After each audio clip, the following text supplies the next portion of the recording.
Apat na sasakyan nagkarambola naman sa San Fabian, Pangasinan at truck na nawalan umano ng kontrol nahulog sa bangin sa Batangas. Yan at iba pa sa mainit na balitang probinsyang hatid ni Katrina Son.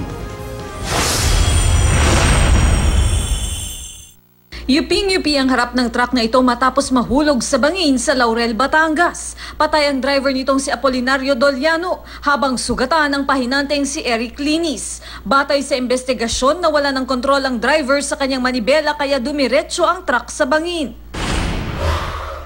Sa Silay, Negros Occidental, patay ang dalawang rider habang sugatan ng isang angkas sa salpukan ng dalawang motorsiklo.